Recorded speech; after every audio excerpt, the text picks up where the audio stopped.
नमस्कार, स्वागत है आप सभी का न्यूज़ 18 राजस्थान पर। मैं हूं आपके साथ हेमंत कुमार। चलिए खबरों की शुरुआत इस वक्त की बड़ी खबर के साथ।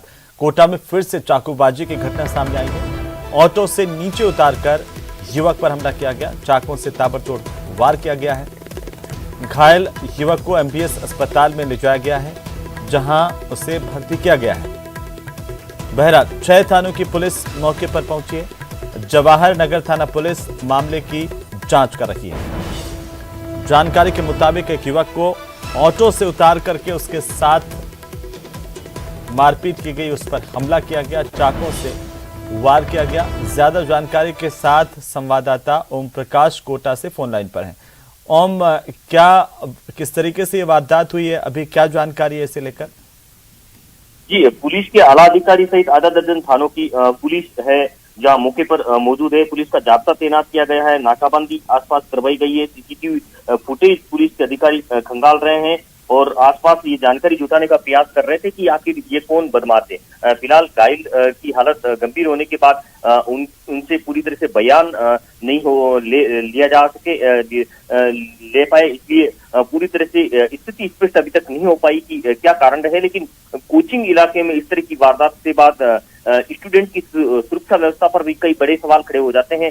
इसलिए किस पर ये हमला हुआ और जो घायल है उससे लेकर कोई जानकारी, और क्या किसने ये हमला किया था, उनकी कोई जानकारी मिल पाई है पुलिस की तरफ से? ये बताया जा रहा है कि ये तबरेज नाम का एक ऑटो चालक है, उसको बाइक सवार बदमाशों ने जो ऑटो को रुकाकर ताबड़तोड़ हमला कर लहूलुहान कर दिया और गंभीर घायल अवस्था में उसको एमबीएस अस्पताल में भर्ती करवाया गया है। बदमाश कौन थे, क्या कारण रहा, इसके बारे में पूरी तरह से नहीं हो पाई, लेकिन हो सकता है पुरानी रंजिश को लेकर इस बदमाशों ने वारदात को अंजाम दिया होगा। लेकिन क्योंकि कोचिंग इलाके में इस तरह की वारदात के बाद पुलिस पूरी तरह से सतर्क है और वहां इसलिए पुलिस का भारी जाब्ता वहां तैनात किया गया। आसपास नाकेबंदी करवाई गई क्योंकि लाखों की भारी संख्या में वहां करीब 1 लाख से अधिक स्टूडेंट उस इलाके में निवास करते हैं।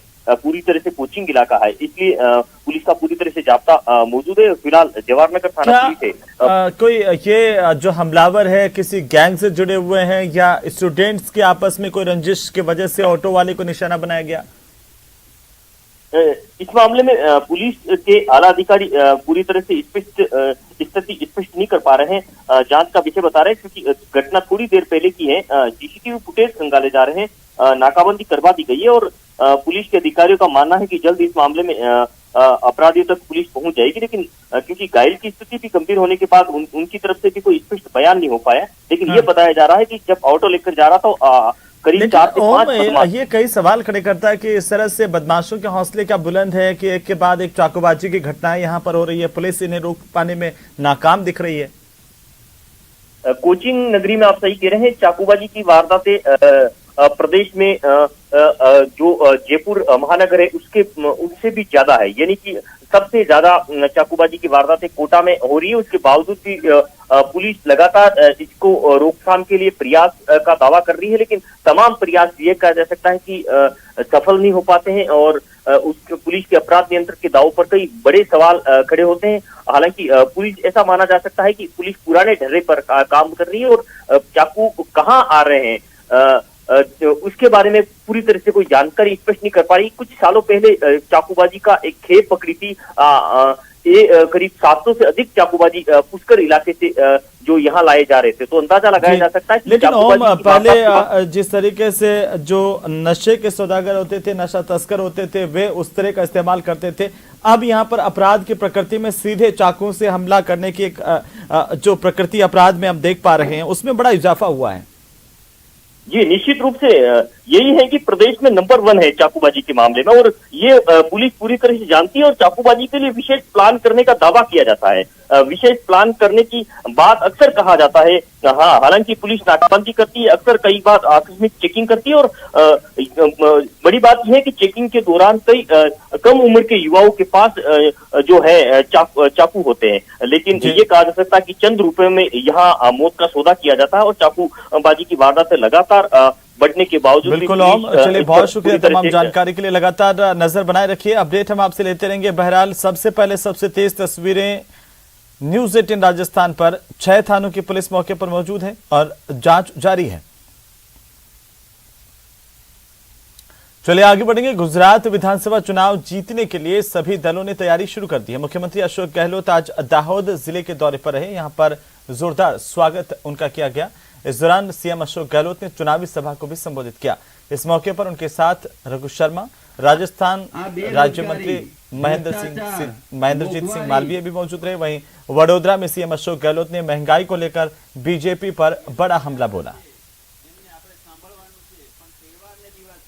तो मैं बार बार रिक्वेस्ट कर रहा हूँ, आप 10 लाख का बीमा पूरे मुल्क में लागू करो। महंगाई का जमाना है, लोग सिक्योरिटी चाहते हैं और हम 21st सेंचुरी में चल रहे हैं, तो कम से कम सोशल सिक्योरिटी मिले देशवासियों को, गरीबों को, मिडिल क्लास को, सबको मिले। दुनिया के मुल्कों में मिलते हैं, मोदी जी से घूम के आते हैं दुनिया के मुल्कों में, उनको सब मालूम है दुनिया भर के अंदर सोशल सिक्योरिटी होती है। हर परिवार को जिसको जरूरत है उस परिवार को वहाँ पर वीकली पैसा मिलता है, आराम से ज़िंदगी बसर कर सके।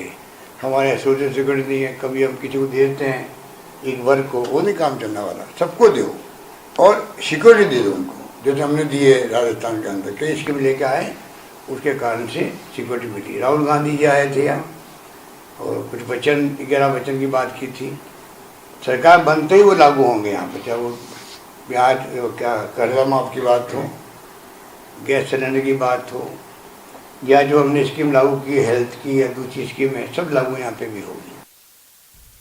तो वहीं बीजेपी नेता राज्यवर्धन सिंह राठौड़ ने सीएम अशोक गहलोत पर हमला बोलते हुए कहा है कि सीएम गहलोत लगातार मजबूत हो रहे हैं जबकि कांग्रेस कमजोर हो रही है।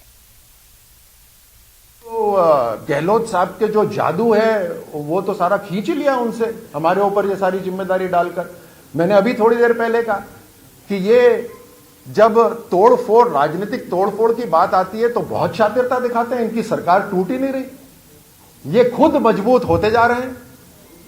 कांग्रेस कमजोर होती जा रही है, ये खुद मजबूत होते जा रहे हैं। लेकिन राजस्थान का क्या हो रहा है, हमें बिल्कुल मतलब नहीं है कि कांग्रेस का क्या हो रहा है या गहलोत साहब का क्या हो रहा है या किसी और व्यक्ति का क्या हो रहा है। हमें चिंता राजस्थान की है। अब ये तोड़ फोड़ करके, शातिरता दिखाकर सरकार तो बचा लेते हैं, लेकिन जब जनता को बचाने की जरूरत होती है तो लाचार हो जाते हैं। लाचार मुख्यमंत्री या लाचार सरकार राजस्थान को नहीं चाहिए। राजस्थान एक मजबूत प्रदेश है, यहां के लोग मजबूत हैं, हमें कोई लाचार सरकार नहीं चाहिए। तो वहीं केंद्रीय मंत्री गजेंद्र सिंह शेखावत ने शुक्रवार को राज्य सरकार पर बड़ा हमला बोला।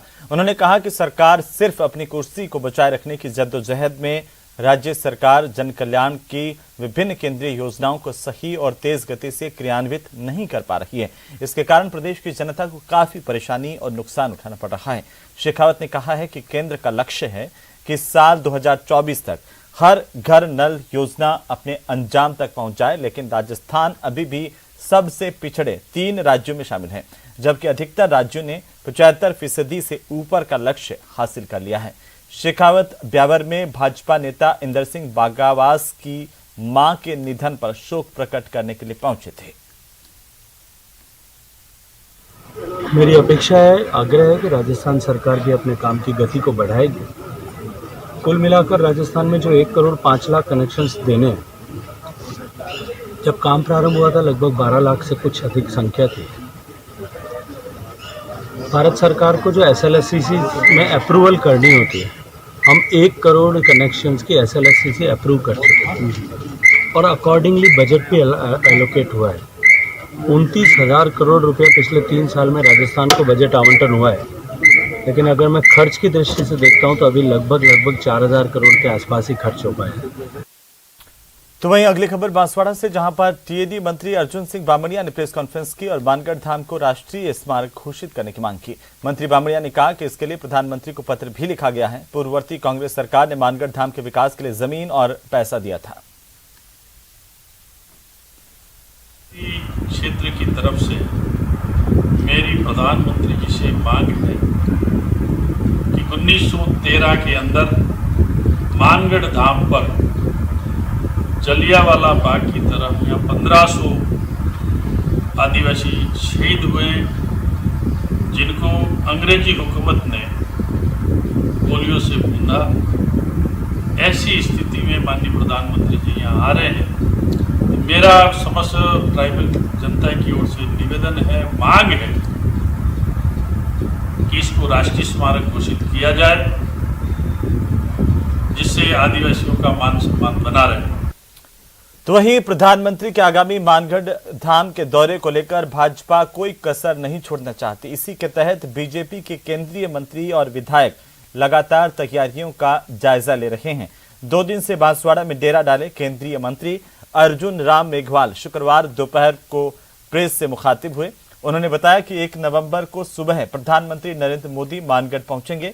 उन्होंने कहा कि प्रधानमंत्री आएंगे तो निश्चित रूप से इस क्षेत्र का विकास होगा और इसके लिए डिटेल प्रोजेक्ट भी बनाए जाएंगे।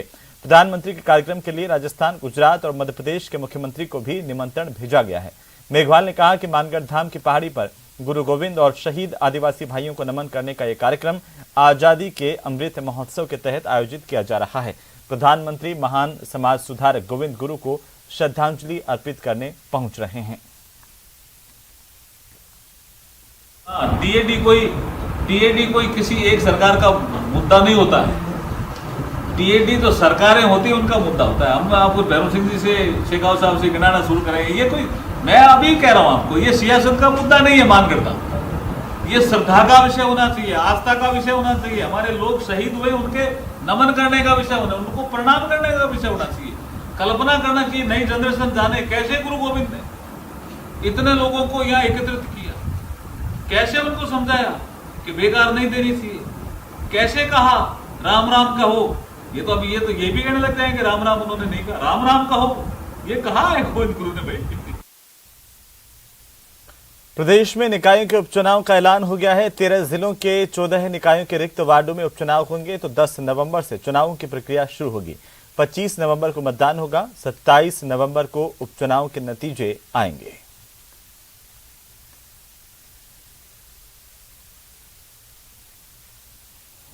तो निकाय उपचुनाव का ऐलान कर दिया गया है। 25 नवंबर को 13 जिलों में उपचुनाव होंगे। 27 नवंबर को नतीजे घोषित होंगे। और अब बात पुलिस के प्रदेश के नए मुखिया की। डीजी इंटेलिजेंस रहे उमेश मिश्र प्रदेश के 35वें डीजीपी होंगे। मौजूदा डीजीपी अमर लाठर 3 नवंबर को रिटायर हो रहे हैं और इसके बाद उमेश मिश्र अपना कार्यभार संभालेंगे। 1989 बैच के आईपीएस अधिकारी उमेश मिश्र को विशिष्ट सेवाओं के लिए राष्ट्रपति पुलिस पदक मिल चुका है। मिश्र ने राजस्थान पुलिस में सबसे पहले 1992 से 94 में एएसपी रामगंज के पद पर कार्य किया। इसके बाद वे चूरू, भरतपुर, पाली, कोटा सिटी में जिला पुलिस अधीक्षक यानी एसपी के पद पर भी रहे। 1999 से 2005 तक दिल्ली में केंद्रीय खुफिया एजेंसी आईबी में भी असिस्टेंट डायरेक्टर का चार्ज उन्होंने संभाला है। यही कहूंगा कि राज्य सरकार ने अपना विश्वास व्यक्त किया है इस पद पे मुझे नियुक्त करके, और ये बहुत ही गौरवपूर्ण पद है।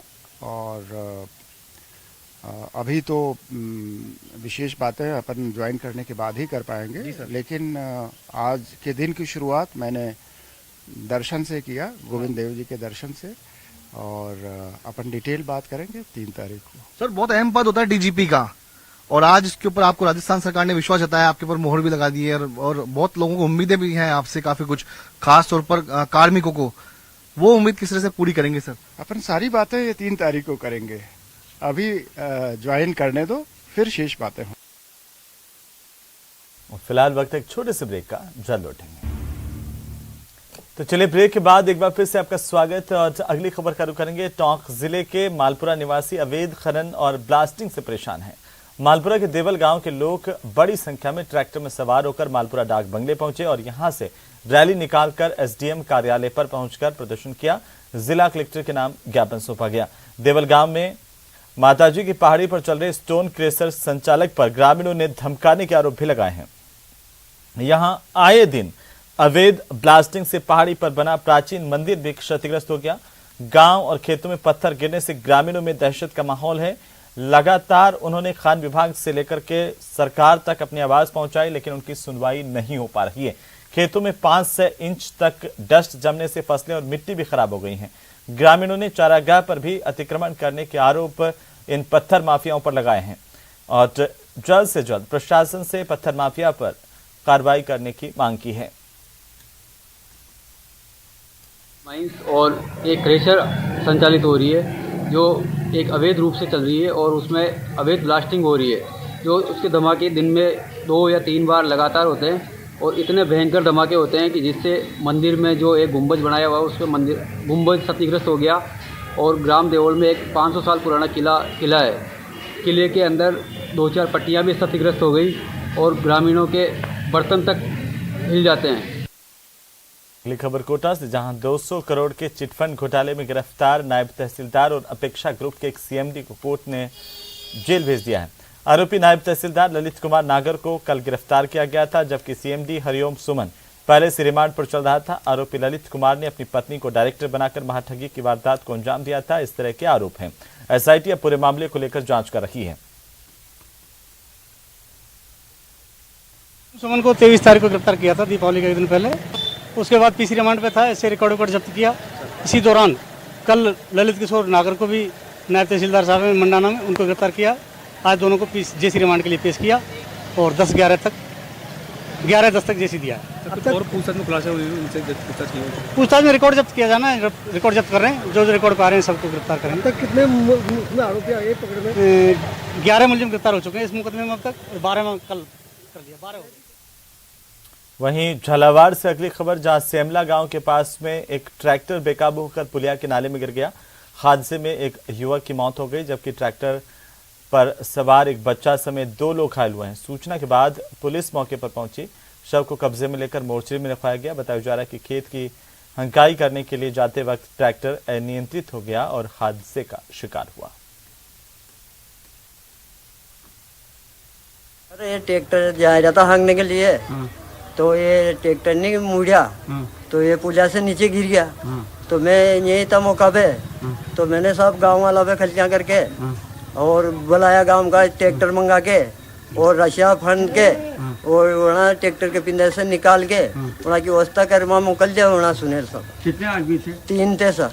एक तो ड्राइवर, एक उनके पास में बैठा था, एक वहाँ के साला था, जाने एक बच्चा भी था, छोटा बच्चा भी था। हाँ, तीन हो गए। तो वहीं राजधानी जयपुर में मस्जिद रेजिडेंसी रैयान में नई कमेटी के गठन को लेकर विरोध में 9 सप्ताह से लगातार विरोध प्रदर्शन जारी है। कमेटी के विरोध में जुमे की नमाज के बाद मस्जिद के बाहर स्थानीय लोगों ने मौन प्रदर्शन किया है। लोगों की मांग है कि सरकार मामले में दखल दें। प्रदर्शनकारियों से बात की हमारे संवाददाता अरबाज अहमद ने। जयपुर में वक्फ बोर्ड की ओर से गठित की गई नई कमेटियों के मामले को लेकर के पिछले 9 सप्ताह से एक विरोध चल रहा है। एक विरोध जो महिलाएं हिजाब में कर रही हैं और बुजुर्ग इन कुर्सियों पर बैठ करके कर रहे हैं।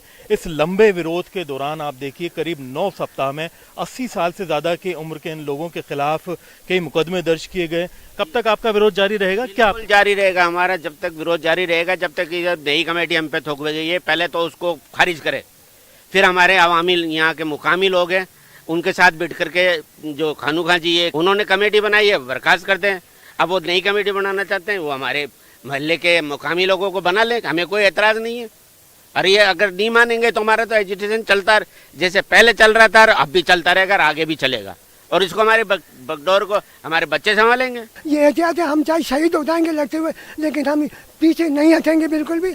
तमाम लोग आसपास के रहने वाले हैं। इनका विरोध ये है कि बाहरी लोगों को या अपराधी लोगों को इस कमेटी में जो जिम्मेदारी है वो नहीं दी जानी चाहिए। 9 सप्ताह से विरोध चल रहा है और अब डिमांड सीधे तौर पर यह है कि अगर खारिज नहीं की गई तो ये लोग स्थानीय हैं, लगातार आने वाले 5 साल भी अगर इनको यहाँ पर विरोध करना पड़ा तो इसी तरह से करते रहेंगे। अरबाज अहमद, न्यूज़ 18 के लिए जयपुर से।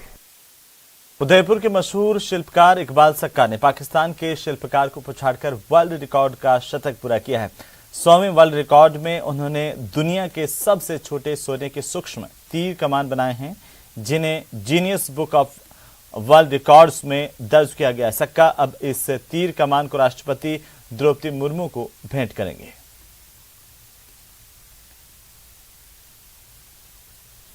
मैंने एक तीर कमान बनाए हैं जो दुनिया के सबसे छोटे तीर कमान है।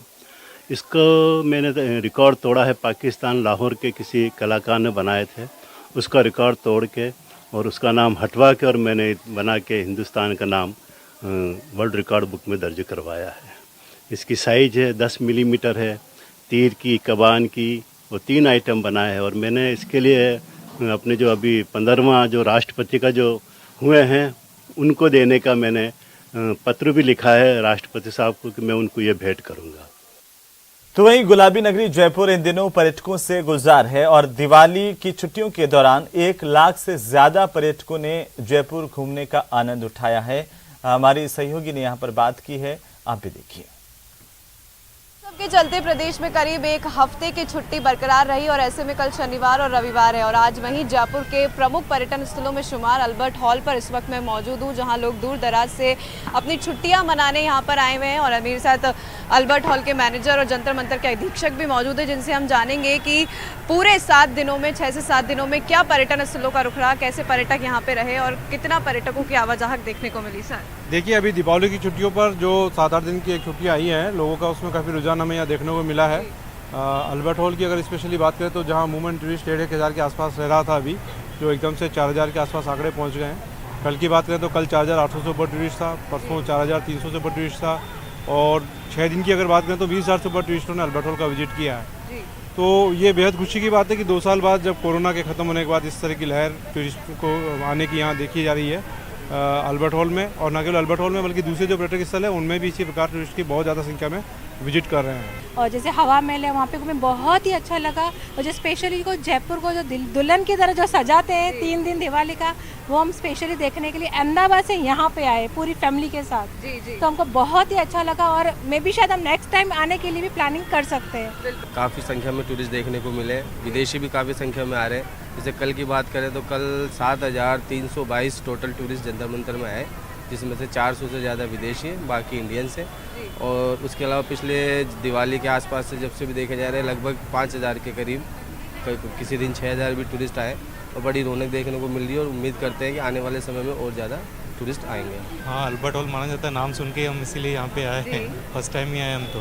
और जयपुर कैसा लगा सर आपको? गुलाबी नगरी कैसी लगी? बहुत अच्छा लगा, बहुत अच्छा लगा। जी देखिए, लोगों का यही कहना है कि हमें गुलाबी नगरी बहुत भाई और गुलाबी नगरी हमें बहुत अच्छी लगी। वहीं सर भी मेरे साथ मौजूद है। सर, जयपुर में क्या कुछ अच्छा लगा? दिवाली की छुट्टियाँ कैसी रही? हम तो फर्स्ट टाइम ही आए, अभी एक ही अटेंड हुआ है हम लोग का बिरला मंदिर, अभी फर्स्ट सेकेंड अटेंड कर रहे हैं हम लोग। देखिए, लोग यहाँ से दूर दूर से आ रहे हैं और हमने जैसा कि आपको बताया कि करीब 1 लाख का आंकड़ा पर्यटकों का इन दिनों में पार हो चुका है और ऐसे में कल शनिवार और रविवार है तो पर्यटक स्थलों पर ऐसी ही भीड़ हमें देखने को मिलेगी। इसी के साथ मैं महिमा जैन, कैमरामैन दिलीप चेची के साथ न्यूज़ 18 राजस्थान जयपुर। इसी के साथ इस बुलेटिन फिलहाल इतना ही।